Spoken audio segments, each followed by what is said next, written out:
Berapa banyak kasus orang rakus di muka bumi hari ini terhadap harta. Mobil punya, rumah punya, istri punya. Apa yang dia tak punya? Tak ada yang tak boleh punya, semua dia punya. Cuma mengapa terus mengambil? Mengapa terus mencari? Karena tidak ada rasa puas dan qanaah dalam diri. Kerusakan di muka bumi ini bukan disebabkan oleh agama, tapi disebabkan ulah manusia itu sendiri. Maling siapa? Manusia. Yang korupsi siapa? Manusia. Yang melakukan perbuatan curang siapa? Manusia. Yang melakukan yang membenarkan yang salah siapa? Manusia. Menyalahkan yang benar? Manusia. Yang menghalalkan yang haram? Manusia. Yang mengharamkan yang halal? Manusia. Semua manusia. Artinya apa? Kerusakan di muka bumi ini disebabkan oleh ulah manusia sendiri. Zaman kata Nabi, akan muncul kemungkaran-kemungkaran dan kemungkaran tersebut merajalela.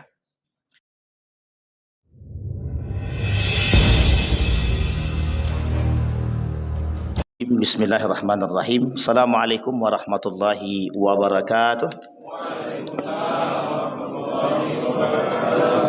Alhamdulillahirabbil alamin wa bihi nasta'inu ala umurid dunya waddin wassalatu wassalamu ala asyrafil anbiya'i wal mursalin wa ala alihi wa sahbihi ajmain. Allahumma salli wa sallim wa barik ala hadzal nabiyil karim. Allahumma salli ala Muhammad wa ala ali Muhammad fil alamin innaka Hamidum Majid.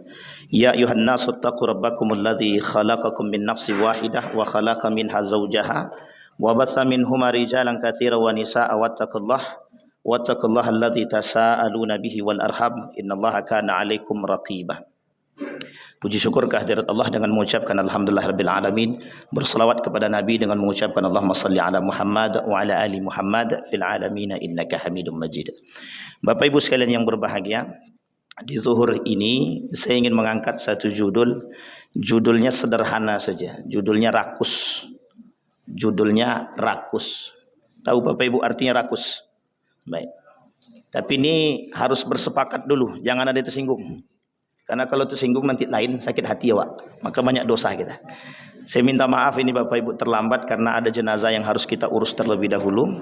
Mudah-mudahan orang yang meninggal ini husnul khatimah dan mudah-mudahan diberikan tempat terbaik di sisinya. Amin ya rabbal alamin. Baik Bapak Ibu sekalian yang berbahagia. Oh, ini ngapain? Bapak Ibu sekalian yang berbahagia, kata rakus itu berkaitan erat dengan bulan puasa. Sangat berkaitan erat. Kaitan rakus ini dengan bulan puasa nanti Bapak Ibu akan lihat.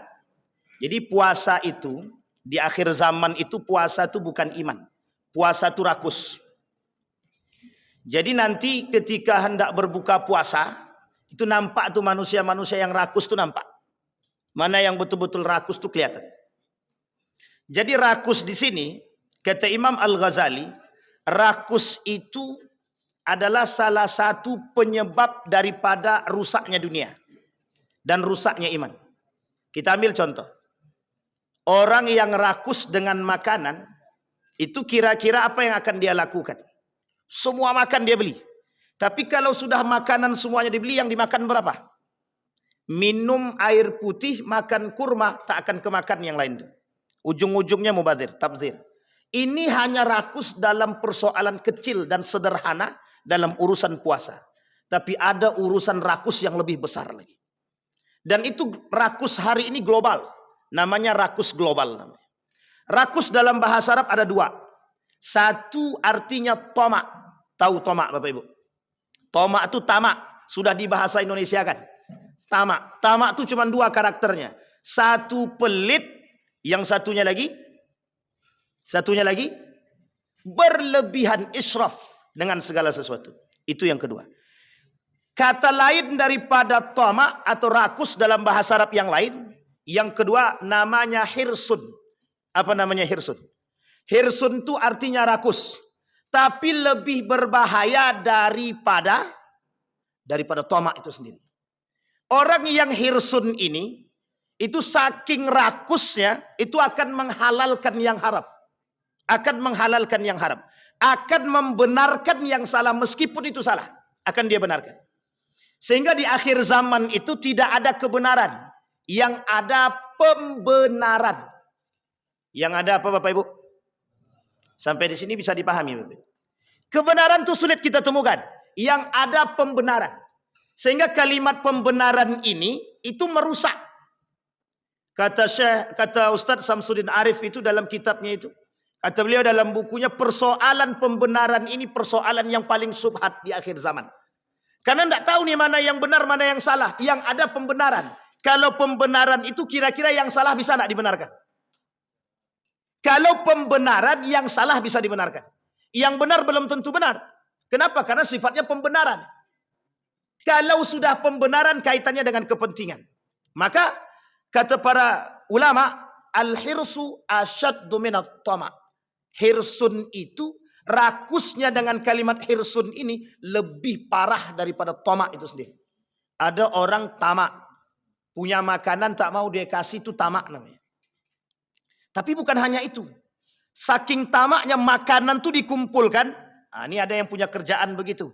Nampak makanan yang dia suka diambilnya, dikumpulkannya. Makanan apapun dikumpulkannya. Dikumpulkan. Ini tamak namanya. Tamak. Kalau ada orang datang meminta, tidak mau dia kasih. Nanti habis. Nah, ini namanya tamak. Tapi ada yang lebih berbahaya daripada kasus tamak ini. Namanya hirsun. Nah, hirsun ini, kata Nabi, madhi'bani. Tidak ada yang lebih berbahaya, kata Nabi, madhi'bani arsala ilaihima ghanamun bi'aqsada biha min al-hirsu alal mali. Tidak ada yang lebih berbahaya rakusnya. Orang yang terjangkit penyakit rakus, kata Nabi, tidak, sangat berbahaya. Sangat berbahaya. Lebih berbahaya daripada serigala yang diserahkan kepada kambing. Ada serigala, 2 ekor serigala, nampak kambing, itu dia makan dengan rakus. Tapi ada manusia melihat harta jauh lebih rakus daripada itu. Ini saya tak kemana-mana, tapi harus saya sampaikan. Karena kata Nabi begitu. Kenapa? Karena yang membuat merusak manusia itu dunia. Hubbud dunya ra'su kulli khati'atin, kata Nabi. Cinta dunia itu merusak segalanya. Pertanyaannya adalah, seberapa banyak kasus orang rakus di muka bumi hari ini terhadap harta? Mobil punya. Rumah punya. Istri punya.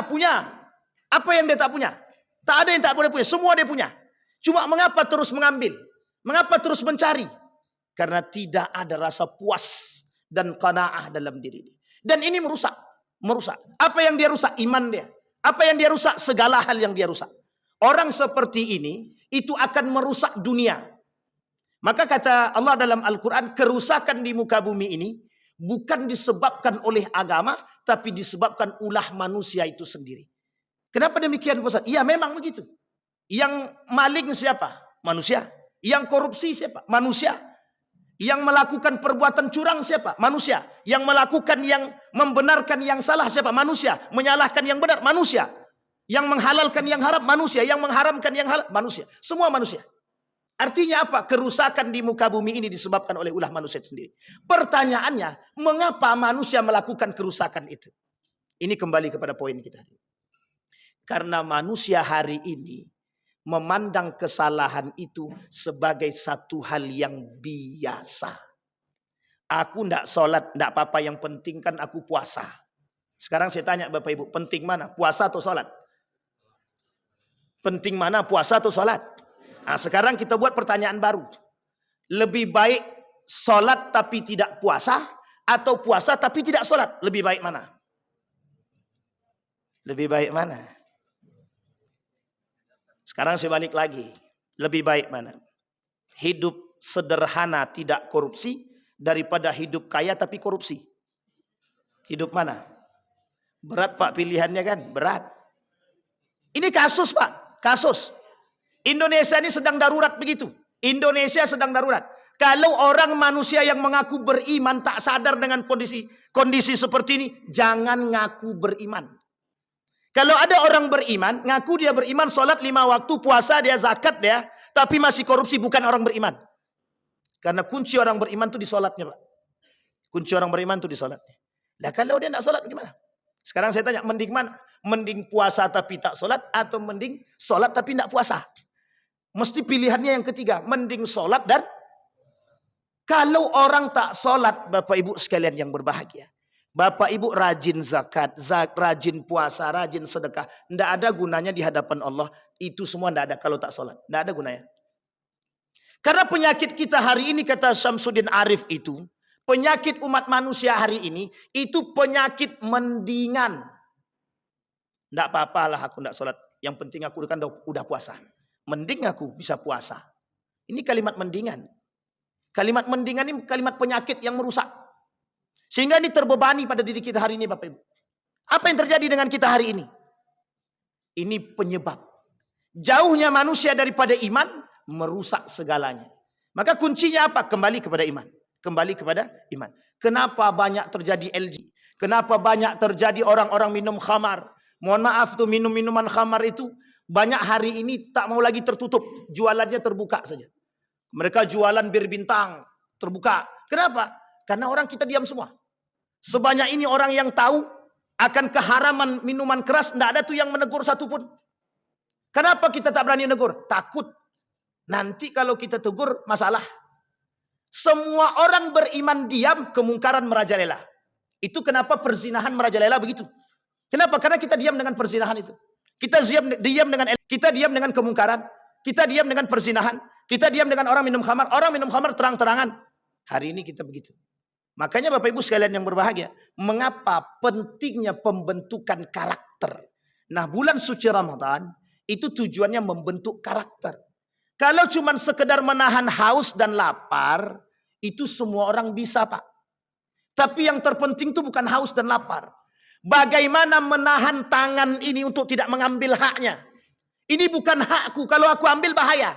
Bapak Ibu bayangkan 1 triliun bisa menghidupi berapa banyak orang miskin. Lah kok bisa satu manusia mengambil 1 triliun? Itu apa? Dalilnya apa? Ketidakpuasan. Dalilnya apa? Kepentingan. Dalilnya apa? Hawa nafsu. Dalilnya apa? Rakus. Manusia-manusia seperti ini rakus. Kenapa? Kalau dia berbicara dengan iman, tidak mungkin dia lakukan. Tidak akan mungkin dia lakukan. Maka Bapak Ibu sekalian yang berbahagia, Ramadan pembentuk karakter. Jangan sampai tangan ini kelak yang menjadi saksi. Innas sam'a wal absar wal fuad kullu ulaika kana anhu mas'ula. Besok bertanggung jawab. Si fulan, kau korupsi apa tidak? Tidak ya Allah. Yang ngomong bukan lidah, yang ngomong tangan. Apa kata tangan? Iya, aku melakukan. Coba bayangkan, berat apa tak berat? Cuman kan orang sekarang berpikiran sederhana saja. Itu kan di akhirat. Ntar juga bisa tobat. Kalau hidup. Kalau hidup. Ini namanya penyakit murjiah namanya. Ada nama kelompok namanya murjiah. Yang memudah-mudahkan dosa. Nah ini kata Imam Al-Ghazali. Orang seperti ini sedang meremehkan dosa. Orang yang meremehkan seperti ini kata Imam Al-Ghazali. Orang yang tertipu dengan dunia. Sampai di sini bisa dipahami Bapak Ibu. Kalau agak keras sampaikan aja Bapak Ibu. Agak keras sekali lah, itu tidak apa-apa. Biar kita semua sadar juga kan. Karena Bapak Ibu sekalian yang berbahagia, nggak usah jauh-jauh Bapak Ibu. Riau ini sedang darurat. Darurat kemungkaran. Sebutlah darurat itu 3 saja. Nggak usah banyak-banyak. Kalau saya sebutkan banyak, malu kita Riau Pak. 1, narkoba, LGBT dan perzinahan. Bapak Ibu, persoalan LGBT ini itu persoalan serius. Setiap hari kami ditelepon orang tua. Apa kata orang tua? Ustadz, anakku terjangkit penyakit gay ini Pak Ustadz. Gimana cara menyembuhkannya? Bapak Ibu, saya tanya sama Bapak Ibu, bagaimana cara menyembuhkan penyakit gay? Kami bertemu dengan salah seorang dokter yang ahli di bidang itu, yang selalu menangani itu. Rata-rata yang melakukan perbuatan demikian tidak lama umurnya itu mati. Karena penyakit yang terjangkit. Apa penyakit yang terjangkit? Banyak Pak penyakitnya Pak. Tapi kenapa kok setiap hari ada kasus tentang LGBT? Di Riau. Nomor 1 terbesar. Kota nomor 1 terbesar. Dengan penyakit LGBT. Sumbar. Riau dekat dengan Sumbar. Dekat Pak. Coba bayangkan. Artinya apa? Kembali kepada poin tadi. Apa poinnya? Kembali kepada persoalan. Kelak di akhir zaman kata Nabi. Akan muncul kemungkaran-kemungkaran. Dan kemungkaran tersebut merajalela. Bahkan kemungkaran yang merajalela itu oleh sebagian orang-orang yang beriman, mereka diam dan tanpa ada komentar sedikit pun. Kenapa? Karena 1, mereka berfikir akan diri mereka masing-masing. Saya berfikir tentang iman saya. Bapak ibu berfikir tentang iman masing-masing. Maka disinilah kata Kuntowijoyo, tak lagi saatnya umat mukmin itu iman sendiri-sendiri. Namanya social piety. Sekarang saya tanya Bapak Ibu, ada ndak saudara-saudara Bapak Ibu yang melakukan kemungkaran? Berani ndak kita menyampaikan kepada mereka? Ad-din an-nasihah, kata Nabi. Agama itu nasihat. Nasihat untuk siapa? Liman lillahi, untuk Allah. Wali rasulihi, untuk rasulnya. Wali kitabihi, wali a'immatil mursalin wa ammatuhum. Untuk semuanya. Jadi kita berhak menasihati. Wajib bagi umat muslim menasehati sesama muslim. Hukumnya wajib. Lah kalau atasan melakukan salah, wajib tak kita ingatkan? Kalau bawahan melakukan kesalahan, wajib tak diingatkan? Yang jawab cuma sedikit. Sisanya agak ragu-ragu untuk jawab nih. Wajib apa tidak? Berani tidak yang bawah mengingatkan yang atas? Yang atas mengingatkan yang bawah? Oh, berani banget. Kan begitu. Nah, Bapak Ibu sekalian yang berbahagia. Itu poin yang pertama. Yang kedua dari hadis akhir zaman. Karena kemarin kita pernah bahasnya akhir zaman. Hadis yang kedua. Apa kata Nabi pada hadis yang kedua? Kelak akan muncul di akhir zaman yang kuat memakan yang lemah. Yang lemah tertindas dengan yang kuat. Ini bukan singgung menyinggung. Tapi ini keadaan kata Nabi. Apa kata Nabi? Ya Aisyah, qaumuka asra ummati bi lihaqan.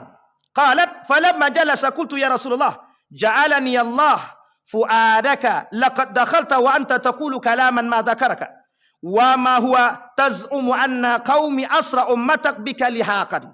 Kelak kata Nabi akan muncul golongan yang kuat memakan yang lemah. Yang lemah tertindas dengan yang kuat. Sekarang kita lihat. Kita lihat Bapak Ibu. Kita berbicara hukum. Siapa yang kuat hari ini tentang hukum? Yang punya duit. Yang punya duit akan kuat dengan hukum. Yang tak punya duit. Nenek-nenek maling ayam. Maling ayam. Berapa penjaranya? 5 tahun. Koruptor berapa triliun? 6 tahun. Bedanya apa? Ada lagi yang lebih berbahaya. Nenek-nenek maling sendal. Maling sendal. 5 tahun penjara. Koruptor 500 miliar. Berapa penjaranya? 1 tahun. Itu kira-kira apa maksudnya? Tidak usah Pak pakai maksud-maksudan Ustaz. Memang begitu keadaannya. Artinya apa? Yang kuat. Orang yang punya duit hari ini akan menindas yang lemah. Apa kata mereka? Kami punya duit. Kami punya kuasa. Mau apa kalian? Yang lemah tak bisa berbuat apa-apa. Akhirnya apa? Mau tak mau ngikut. Begitulah keadaan kita hari ini. Yang kuat akan memiskinkan yang lemah. Dan melemahkan para yang lemah, yang tak kuat. Artinya apa? Kalau kita hari ini mengaku beriman kepada Allah, kembali kepada poinnya Pak. Kembali kepada poinnya. Apa poin kita hari ini? Memperkuat keimanan kita. Kita orang beriman, tidak mungkin orang beriman itu memakan yang lemah saudara. Tak mungkin. Tidak mungkin Pak. Maka saya katakan Bapak Ibu sekalian yang berbahagia, saya cuma mengutip pernyataan Ihsanuddin Nursi. Apa kata Ihsanuddin Nursi, pengamat politik internasional Indonesia? Kemiskinan hari ini itu dibuat. Apa artinya Bapak Ibu? Dibuat. Kalau dibuat itu berarti apa tujuannya? Jadi memiskinkan manusia. Cuman 2 tujuan Yahudi Bapak Ibu. Dalam kitab, dalam buku ensiklopedia Yahudi, cuman 2 tujuan Yahudi. 1 memiskinkan, yang kedua mempunahkan. Jadi Bapak Ibu cerna baik-baik kalimat 2 ini. Kata Yahudi cuma 2 tujuan kami di muka bumi ini. 1 memiskinkan, yang kedua mempunahkan. Artinya apa? Kata Ustadz Mustafa Umar, Dr. Mustafa Umar, tujuan Yahudi itu cuma 1. Kata dia. Apa itu? Membuat manusia di muka bumi ini yang populasinya banyak jadi sedikit. Artinya apa? Punah. Kenapa harus dipunahkan? Ada alasan. Itu alasannya kaum Yahudi Pak. Sampai di sini bisa dipahami Bapak Ibu. Ini sampai jam berapa Pak? Kalau sudah selesai bilang, kalau saya tak lihat jam. Nanti sampai jam 2 kita. Cukup? Kata Abang, ini baru pembuka kata dia. Baik. Kembali kepada poin tadi Bapak Ibu sekalian yang berbahagia. Artinya apa? Kata Nabi menasihatkan kepada kita semua. Nabi bilang begini dalam hadisnya. Kata Nabi kepada Ibnu Abbas, "Kuntu khalfan Nabi sallallahu alaihi wasallam." Kata Nabi, "Ya ghulam, ihfazillah yahfazka." Hei anak Bani Adam, hei Ibnu Abbas, hei anak muda kata Nabi, ihfazillah yahfazka. Jaga oleh kalian nilai agama. tidak mencuri, tidak menyakiti, tidak berbuat dosa. Itu nilai agama yang harus kita jaga.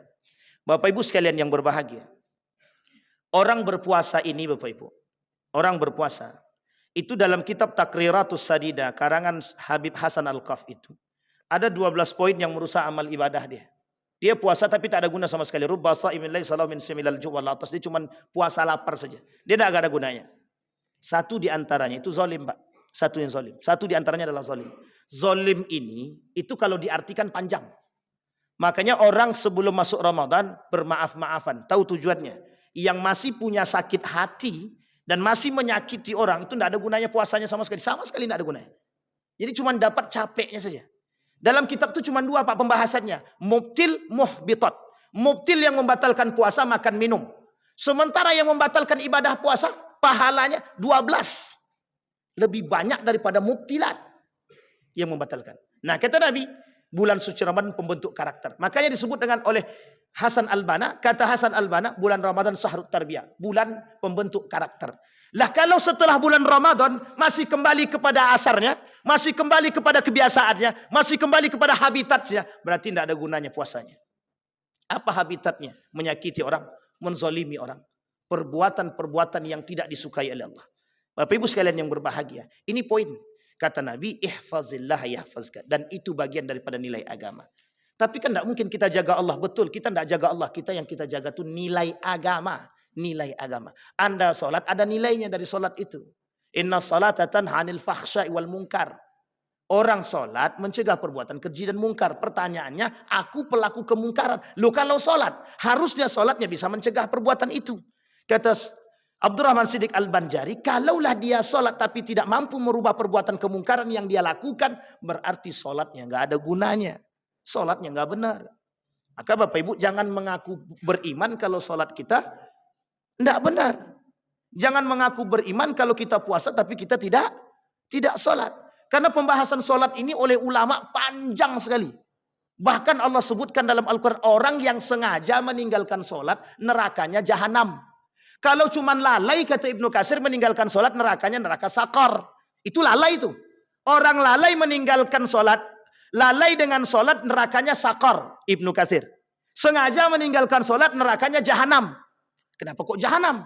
Karena orang munafik saja, yang tidak sholat cuma subuh dengan isya, kategorinya munafik. Orang munafik nerakanya mana? Jahanam.